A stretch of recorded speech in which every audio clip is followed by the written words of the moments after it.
Et salut, cette vidéo. Voilà, comme d'habitude, des intros hyper vite. Nouvel épisode d'Info Foot. Il sera peut-être court ou cette fois-ci coupé en deux. Alors, j'avais dit dans le dernier épisode que le lendemain, il y allait avoir un épisode sur les qualifications pour la zone Afrique. Mais au final, je ne l'ai pas fait parce que il y a eu les matchs entre-temps et puis ça prend du temps avec le montage. Bon, là, je le fais à l'arrache. D'habitude, j'ai un petit truc préparé. Il y a peut-être des bruits de fond aussi, désolé. Chez moi, il y a des bruits. Bon, bref, il y a des bruits. On a l'impression que je change d'esprit. Il y a des bruits du fromage. Oh, ça part trop loin. Comme moi, je suis partie trop loin. Mais je suis revenue.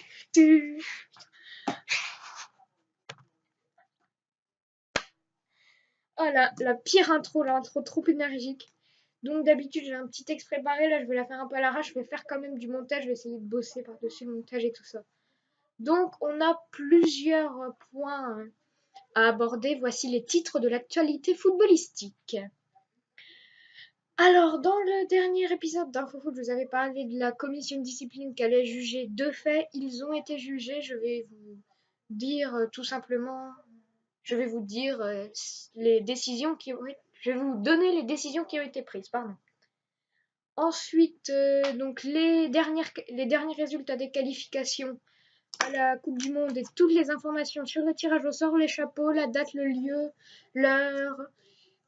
Ça va être dans cet épisode aussi. Ensuite, le week-end de Ligue 1 Conforama.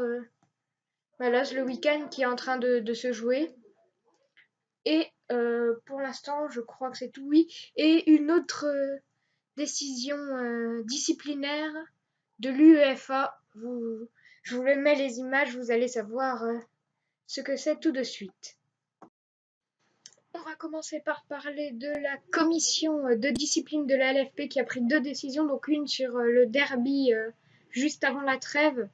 Alors, la Ligue de football professionnel a mis le dossier en instruction, elle va être jugée dans 2 semaines, je crois. Je ne sais plus la date précise, mais je vous en reparlerai le moment venu. Et donc, va convoquer les dirigeants stéphanois pour juger des incidents et le joueur Nabil Fekir. Donc, Nabil Fekir peut avoir des sanctions.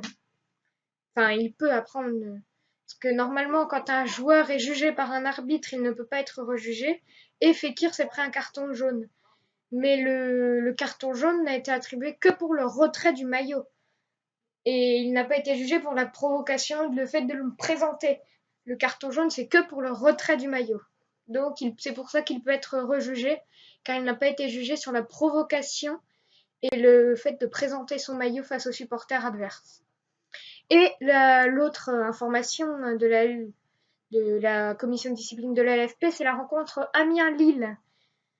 Vous savez, cet effondrement de tribune au stade de la Licorne. Et donc, Amiens peut rejouer à la Licorne. Ils ont d'ailleurs joué ce week-end à la Licorne. Le résultat du match, je vous le donnerai dans l'info, l'actualité Liga, hein, qui arrive là. Vous voyez le schéma là, ça doit être là, ou de l'autre côté. Non, c'est là. Parce qu'au montage, des fois, la caméra s'inverse. Donc, au pire, je l'inverserai moi-même. Normalement, il y a un menu là, et là, il y a IF3 pour troisième épisode d'InfoFoot. Oui, donc, bref.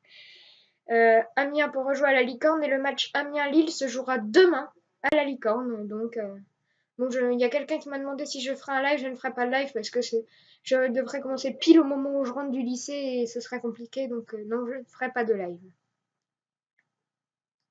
Ensuite, la deuxième case, c'est donc les qualifications à la Coupe du Monde.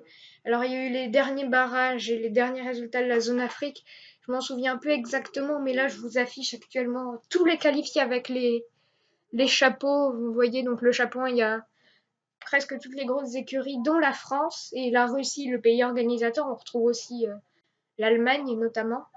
Dans le chapeau 2, on a l'Espagne, hein, l'Espagne qui fait partie du chapeau 2 et l'Angleterre aussi. Après, vous voyez donc le chapeau 3 des équipes un peu plus faibles, hein, on va dire.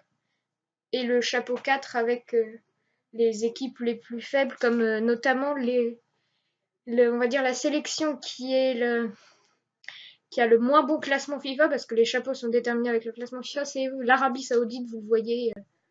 C'est les derniers, je les ai classés dans l'ordre. Ensuite, donc, petite info sur la Coupe du Monde et le tirage. Le tirage sera dans 2 semaines, le vendredi 1er décembre. Je pense pas pouvoir faire un live au moment du tirage, mais je ferai un live ou une vidéo quand je rentrerai du lycée pour en débattre avec vous. Puis peut-être aussi essayer par exemple de vous mettre un peu de suspense. On verra aussi les dates des matchs de poule de l'équipe de France. Parce qu'on ne sait pas encore, la Coupe du Monde, je rappelle, démarre le 14 juin. Je ferai, sauf si par exemple je suis en cours, mais je ferai beaucoup de matchs de la Coupe du Monde, du match d'ouverture jusqu'à la phase finale, les demi. Et voilà, la finale qui sera le 15 juillet 2018, bien sûr. Oui, j'ai fait une coupure, un cut parce que je sais pas pourquoi j'ai bugué. Bon, bref. L'info suivante, c'est la Ligue 1 Conforama qui se joue ce week-end. Donc ce week-end, il y a la Ligue 1 Conforama. Alors je vais vous donner les matchs donc, de ce week-end. Alors notamment, on a Monaco qui était tenu en échec par Amiens, justement, au stade de la Licorne. On a une victoire lilloise 3-1 face à Saint-Etienne. On a aussi par exemple une victoire parisienne 4-1 face au FC Nantes. Et bah, je vous affiche tous les résultats en même temps que je parle. Vous voyez, je me souviens plus de tout, il y a eu 4 matchs hier soir. Et donc le dernier sujet de cette vidéo, l'UEFA, la sanction de l'UEFA contre Patrice Evra. Alors Patrice Evra ne peut plus jouer de compétition européenne jusqu'au 30 juin, jusqu'à la fin de la saison. Et je cite dans un communiqué du club, l'Olympique de Marseille et Patrice Evra se sont quittés à l'amiable. Donc Patrice Evra n'est plus un joueur de l'Olympique de Marseille. Je ne crois pas qu'il n'ait retrouvé de club. Donc Patrice Evra qui va probablement terminer sa carrière parce qu'à son âge, retrouver un club, ça risque d'être compliqué. Donc fin de carrière, triste fin de carrière pour Patrice Evra. Mais bon, I love this game. C'est la fin de cet épisode d'InfoFoot. Et moi je vous dis salut à tous, bye.